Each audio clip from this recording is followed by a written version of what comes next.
Hey, welcome everybody. We're back for only a couple more weeks left of our picks broadcast here. We're with my lovely Crankosaurus, Christina Ingram. We had one episode this year where she was fired up. Well, we have another season, another episode of a fired up Christina. I can't wait. Yeah, it's due to some outside forces. It's not me this time. It wasn't me putting a dog pooping on her head or anything crazy like that in the background. So I haven't done that in a while. We're gonna have to work on that in the next couple of weeks. All right. Well, so right now we are. I think you went 0-4 last week. First time in the year. I did. First time I've ever done that in my life. That I've missed them all. Goose egg. I flew a 3-1, and I think I should get a prize for that. You're gonna get a prize. You're gonna get a background. I went next perfect week. That's what one way.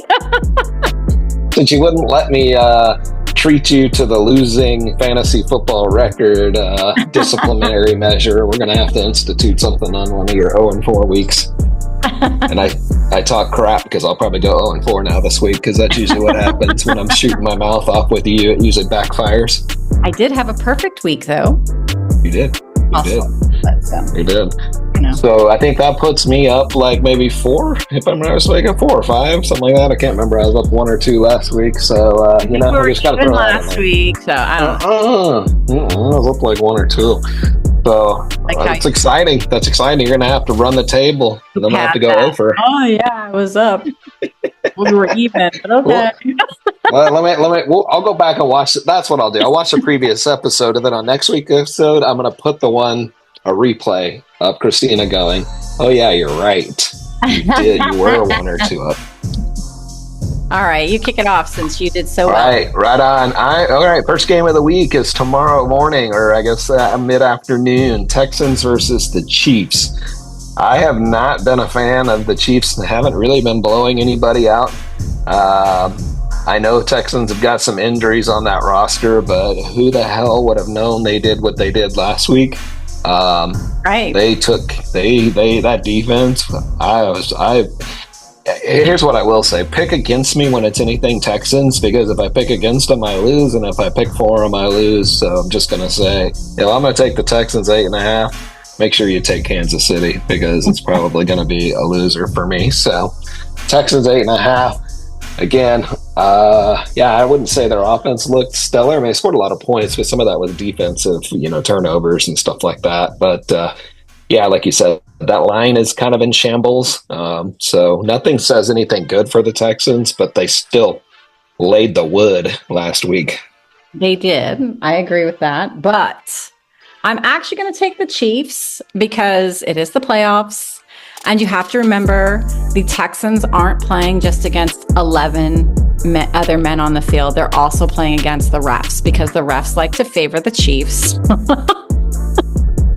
I'm going to and we're going to go ahead and put a Mahomes background on your thing next week again, because we know how much you are a fan of his. And literally, if he lived in Vegas, you would be dating him and stalking him.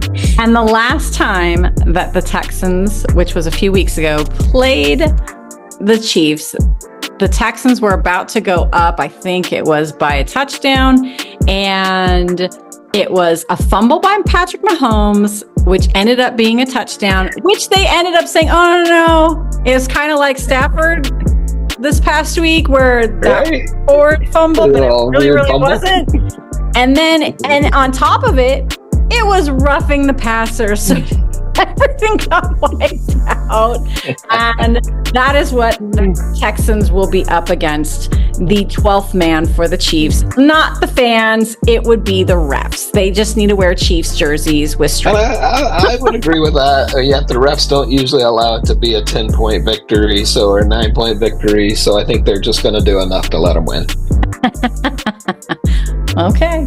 All right, we pick 2. Washington. You're going, because you went Kansas City, right? You're going Kansas City. We're on the opposite ends of the table there. So, second game tomorrow. The Redskins. I shouldn't say that. That's old school. The Commanders and the Detroit Lions. Another big point spread game. 9.5 versus Detroit. Washington's getting 9.5. Again, I just keep riding Washington until the car peters out, right? No pun intended. So it is 9.5. I just haven't seen Washington get blown out in too many games like that. I know Detroit's got a good. That was last week's best game. Yeah. Outside of the college playoffs, that was the last week's best game of the NFL playoffs was Washington and Tampa Bay. That was anyone's ball game till the very end. So, and it donked and went in instead of donked and went out to go to overtime. So they might have a magical run right now. Agreed. I'm just going to ride the destiny wagon with them. Kind of like, I think Notre Dame's got a little destiny too, but that's for a later topic. So, so I'm actually not picking that game. Only because there's just way too many injuries for the Lions. I think they have the most in the NFL. And despite that, they have one of the best records.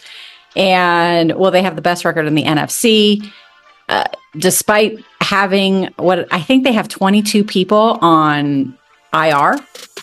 So, yeah, it's amazing what they're doing. So I'm just skipping that game because I just don't know how it's going to pan out. But they are playing in a dome, so that's going to fare well for both teams. They don't have to worry about weather. I'm going to go skip all the way down to Ravens and the Bills. That is the last game on Sunday. I think that's going to be a phenomenal game. I hope it is. I'm going to think that the Bills are going to squeak this one out because it's the playoffs. Both these teams want to get, to play. Hopefully Texans actually do beat them, and I lose that bet, but who cares? But I think Josh Allen, and you got the two MVP candidates, Josh Allen and Lamar. I just think it's Josh Allen's year, so I'm going to go Bills +1. That's my next pick for that. So that's why, even though it's going to be rough to stop Henry and Lamar. Yeah, that's a deadly duo. I mean, I don't know any other team has that combo that's in the playoffs right now. No, Josh Allen is close by himself, and Cook is starting to cook, but it's not Henry and Lamar. No. And Henry, like you said, he is a beast of a giant and a giant among giants. Like, he is, when he runs, I'm like, he is bigger. That dude is scary. Like, he is going to, every time he runs, I think he's going to kill somebody because those defensive backs at 180 to 210 pounds are getting smoked. He literally looks for people to take like this and throw him out of the way, take like this and throw him that way, and then just push. Yeah, if I think of like a robot or a transformer, like that's who I think of as him, man. In NFL, he is just like the Terminator. He really is. The Arnold Schwarzenegger version. Exactly. All right. Well, I'm going to go with Eagles +6. That's a little scary. I'm sorry, -6. The Rams are on the positive side there. But I'm going to get the Eagles -6 because I don't know. I'm afraid the Rams are going to be in colder weather. I was going to look up what the weather was projected to be, but nonetheless, yeah, exactly. And I just don't know that Stafford plays that great if it's not in the dome, and if it's in cold weather. I'd be curious to look up his stats and his odds on that. But I don't know that the Eagles' offense I know they didn't look very good last week for sure, and I'm not. Saquon's a beast himself, right? I mean, if they keep feeding Saquon and they keep Stafford off the field in that offense. But I will give the Rams credit, even with all the injuries they have their horses, right? They got Kupp, they got Nakua, they got finally healthy Kareem, right? Williams, and then they have Stafford. I mean, you do some pretty good damage with just those four, assuming your offensive line can hold together, right? So it'll be an interesting game. I'm going to take Eagles. Yeah, I stayed away for that reason. Like, they looked so iffy. I don't know what the weather's like. LA is going through a lot with what's going on in their city, and some of them might have lost homes, whatever, friends, family. Mm-hmm. So that's a lot. That may be another destined team too, just based on the situation, right? Because we talked about that last week through text message. It was like, well, you got the Vikings who lost one of their players, so they were playing for the player on emotions, and then you had the entire state of LA, of California, right, for the most part, rooting LA on. Correct. Right. Well, I'm going to go the last one on the NFL that I have is I'm going to take the over-under on the Ravens. I'm going to take the over 51.5. I do think that both teams are going to, again, don't know what the weather's going to do in Buffalo, but we can actually assume it's going to be cold. But Baltimore's used to playing in the cold. So as long as it's not windy, snowy, blizzard, chaos on the field, it's just a cold, non-wet, non-windy day, I would take the over 51.5 because I think both teams have the capability to score quite a few points. I'm agreeing with you on that. That's my next pick, my third pick. So I just have to do one more. My third pick would be the over of that game, because I think both teams are going to score. Like, I don't think it's going to be like the last time where the Ravens blew them out. I just don't think that they're going to do that against the Bills in Buffalo. Buffalo's got a lot of pride, so I don't see them getting blown out at home. And it might be snowy, but I still think that both teams can run the ball and it'll just be score, like sliding around in snow. But yeah, and then so for my last pick will be the college football playoffs. Again, I'm not picking the winner because I don't want to jinx my boys, but I'm going to take the over of 45.5. I know I didn't get that last time, and this, I really don't care if I get it as long as Ohio State wins, but I'm not going to jinx and pick who wins. Because that last week, I lost that bet. I didn't get the over, but I didn't give a fuck.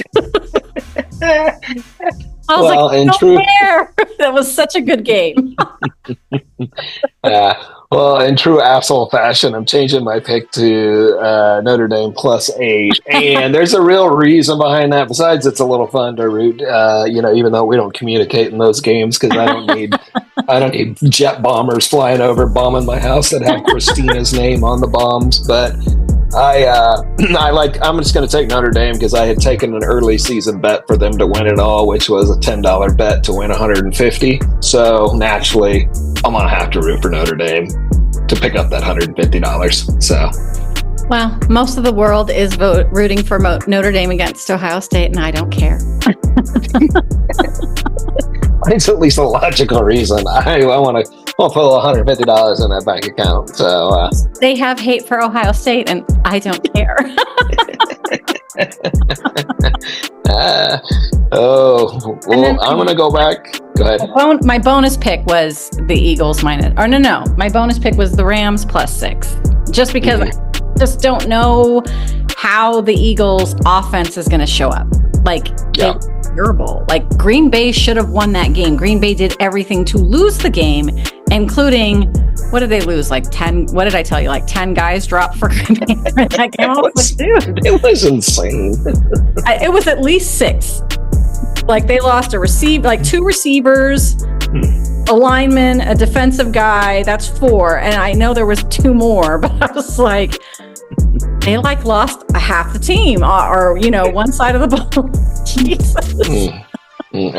Yeah, one of those games where it was like every other play somebody was down, right? It was painful to watch. Or they just turned it over at the most inappropriate or inconvenient times for them where they're driving and it's like, dude, you're doing everything not to win the game. Well, yeah, we're down to 8 teams, right? 8, and then the college season ends on Monday, and it's a sad time for Christina and I. We're wrapping down the season of our favorite sport, football. So, and we're gonna have to start picking other stuff that we really don't know. I mean, we do know, but we don't know. NBA. Basketball is hard to bet and hard to pick. It is. I agreed with you last year. I learned that from you. It was like they don't play any defense until they get to the playoffs. And you were pretty much right. They started to play a little bit more defense in the playoffs. But other than that, it's just a freaking track meet every time you play. And I think the reason why, because they were saying NBA numbers are down, and listening to, I think they're right. You know what it is? It's the 3-point shot is only exciting when someone's down and they're starting to hit those 3-point shots. Well, come back. It's boring through the whole entire thing where you're just watching it. What's exciting are the dunks. Like when someone dunks over that, as much as I don't like Ja Rule, or what's his name? Ja Morant. Ja Rule, we got some rap going. I know, John Morant, like, he is amazing though when he goes high up in that, but he's so what's the word I'm looking for? When he comes down, like it's like, dude, put some meat on your bones, because he's so lanky. Yeah. And he comes down and he's always injuring himself. I'm like, and someone said the ground is undefeated. Like, seriously, it is. Yeah, it's true. It's true. But yeah, like he's amazing. Anthony Edwards, and then LeBron did a dunk where he started on his right hand, and the guy came at him, and he switched to his left hand. And it was like a windmill dunk. I was like, holy shit! But yeah, see, that's what makes the NBA exciting. Yeah. Like, you want to see them drive to the basket. You don't want to constantly, 3-point, because then when they miss, it's like, good God, someone get a shot. Like, take a higher percentage shot, which is what irritates me when they fall in love with the three. Like, I get it. You got to keep shooting the ball, or a hitter that's in a slump. You got to keep, swinging. Got to keep shooting. Mm-hmm. But at some point, you got to take a higher percentage shot too to see the ball. Yeah, exactly. Exactly. Kick it in, kick it out, kick it back in. Do not shoot another three. Go dunk it. Okay. Yeah. You play plenty of games. Shot. Yeah, you play a lot of games in the year. You can take a night off. It's okay to have a bad night. Let's just feed it and give somebody else a good night. You are not Steph Curry, okay? Who was your all right. What's that? Who was your bonus pick, by the way? I didn't really have a bonus because we already threw 6 on there. So I had done 5 plus the Notre Dame game. So you picked all the games. I just did the over. I did. I got Texas, Washington, the Eagles, over on the Ravens, and Notre Dame. So when you skipped the Rams, I thought, anyways, I threw 2 picks up and skipped you. So, and that you had to catch up. Yeah, because I didn't want to pick the Commanders and the Lions either, because I don't like the line on that. And then the over is so over, but you never know with the Lions. Like, they could just all of a sudden, like that game between them and Buffalo where they just went score crazy, and you were like, Jesus, can someone defense just a little?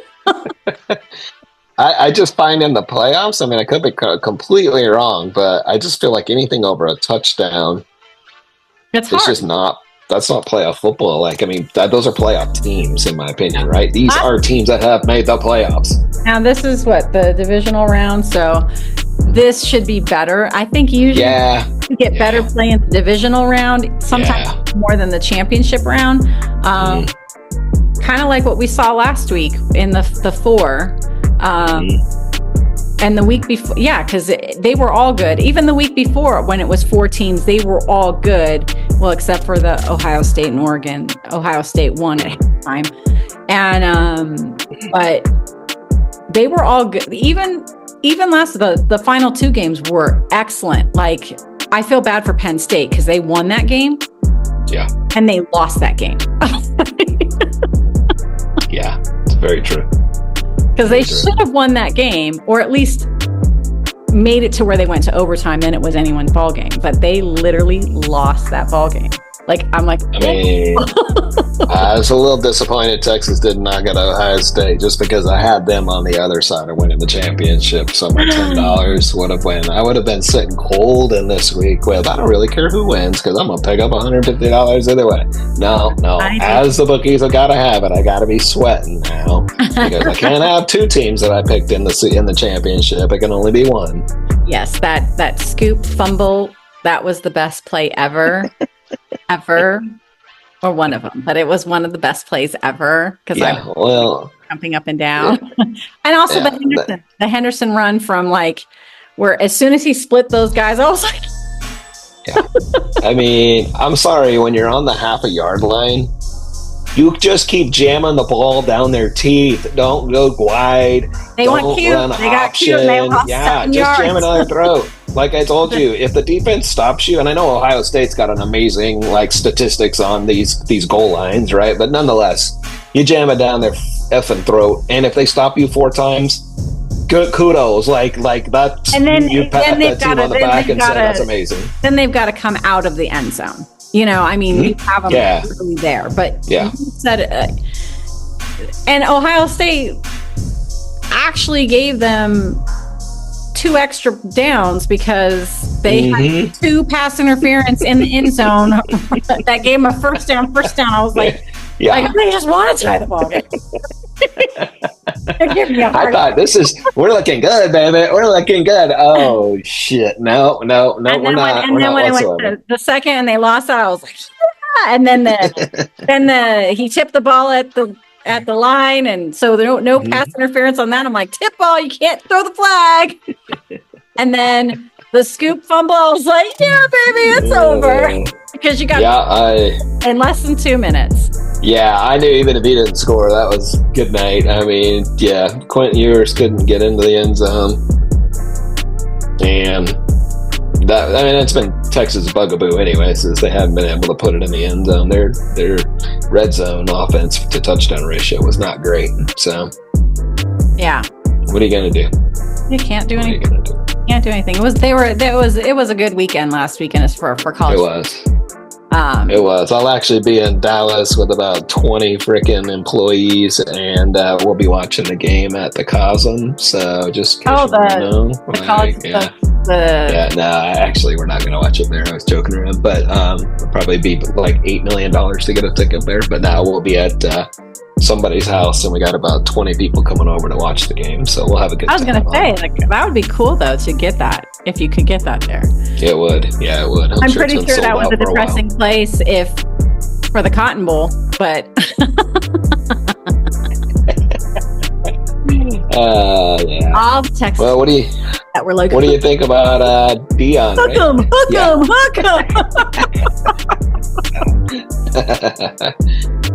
do you think about the Cowboys? Think they're going to pick up Deion? I think they will, and I think that's going to blow up.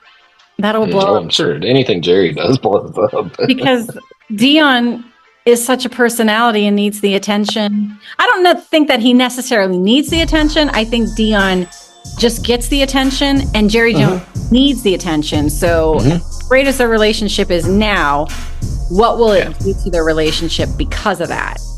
I don't know. Yep. And it'll be interesting. I would love Deion Sanders to the Raiders, but I think we're just never going to get a coach. We are literally paying Raiders are literally paying what? 3 to not coach. And we'll be paying 4 coaches, 1 to coach and 3 now, because they're going to have to, whatever they agreed to pay Antonio Pierce, that the stupid guy that they should have never hired. Why can't I never remember his name? Josh, what's his name? McDaniels. Yeah. And then, and then Gruden, who I think they should have kept.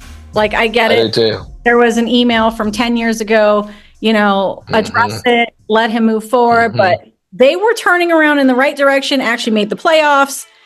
You had a coach who actually changed the culture. And we got rid of it.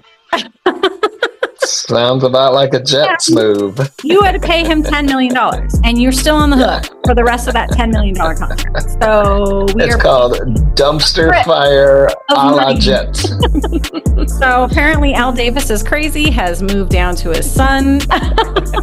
And so it'll be interesting to see if Tom Brady gets frustrated with all that or how much power they give him. But usually them big dogs don't like to give up control. Yeah. I mean, that's why Miami's got a glamour owner too. He's the same way. And that's why they're always a dumpster fire. They start to change good, and then all of a sudden something happens and it's like, okay. Jerry Jones is the worst, and this is why they will only go so far, because he just can't help himself. Like, he got rid of Jimmy Johnson because Jimmy Johnson literally created a dynasty and had the best line ever, and you get rid of him because you want to be acknowledged. Like, you hired him, everyone acknowledges that. Let him do his job. He's one of the greatest coaches ever. Let him do it. And all Barry Switzer had to do was not mess it up, and then he messed it up. Will be interesting because I think McCarthy has something up his sleeve, right? He knows that he could be taken in Chicago. I don't know though why you'd want to go there. Besides, you have obviously a top-rated quarterback, but I think somebody else was betting I would him take too. McCarthy in Vegas too because he's at least offensive. Yeah. And you could fix Agree. because it's the offense. Like their defense always plays well. Their Problem is they don't have a quarterback. Yeah, like that's the problem. They went from the best looking quarterback to the ugliest, and then the shortest. And I'm like, and a little ass boy. Oh gosh, yeah. And I think that's why you said that's why the Patriots took, I'm dropping his name, but the Titans former coach, right? I mean, Vrabel, right? So they took him, Vrabel. That's it, because Vrabel was like, he's good. He went over there because he's got a good quarterback in Drake May, or presumably so, right? And I think they have with their record. I think Drake May is going to be. I think Drake May is going to be good. He looked good. He's a culture guy. Obviously, yeah, he's a culture guy. He come up through that organization. The Bears' issue is also what's his name? Their owner, because they're cheap. They're stuck in 1985. Yeah, exactly. They're old school, old money, old thinkers. Yep. Mm-hmm. So there you go. They keep hiring these defensive coaches when they have, or they hire these inexperienced offensive coaches. The big thing that came out, though, Harbaugh wanted to go there, and they wouldn't pay him. I'm like, so if you're not going to pay, like, I don't like Harbaugh, but he is a good coach. He does change the culture of where he's at. Like, he's already gotten the Chargers to be that team that would be up 30 and then lose by 3 in the fourth quarter every year for the last 20 years. They've changed that.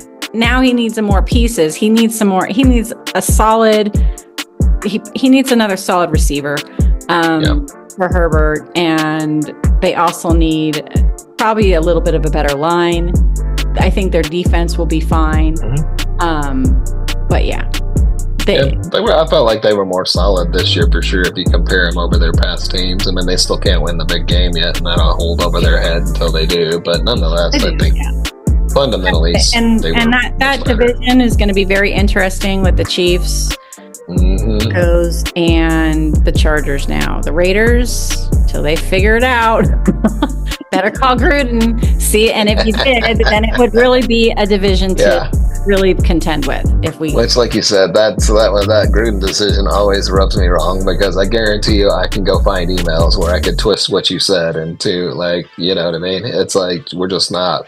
I'm not thrilled about what Gruden said. I'm, that, but it's also I'm judging off of a 10-year ago email. But yeah, tell me somebody who hasn't said something that they probably shouldn't have said, right? That's right, because I know I've changed my opinion on things from 10 years ago. So yeah, exactly. We all have. I mean, there are certain values or whatever. And did I always think that Gruden was an upstanding guy? Probably not. No. Thought he was funny. I thought he was a good coach. I always thought that. But a lot of these coaches say things that are off the wall, off color. It's number one, it's guys, and they say dumb things. That's reality. And two, when you put them in a fighting ring like that, they say even dumber things. Too much testosterone. Yeah, exactly. It's a dude thing. I'll just go there. I gotta admit that. Like I said, guys, there are 3 things that really make them go wonky. 3 things that make intelligent straight men go wonky, I should say. Large sums of money sometimes makes them do dumb things. Really, really hot women make them do dumb things. And sports makes them do something.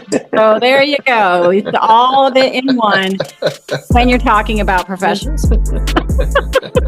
You got money, hot women, and it's all 3 of them wrapped in one. Here's your trifecta. There you go. So they're gonna do dumb things, guys. Yo. Man, what are you gonna do? What are you gonna do? Well, that's it for us this week. We chatted and chatted and chatted, but we'll see you guys for the next couple weeks, and then we'll start picking like NBA, probably college basketball, because March Madness is coming up here in about a month and a half. To line that up, we're only like 60 days out from March Madness. I'm already starting to book my planes and hotels, so I'll be there with you. Yeah, I'll be there. The first 2 rounds, I think it's the...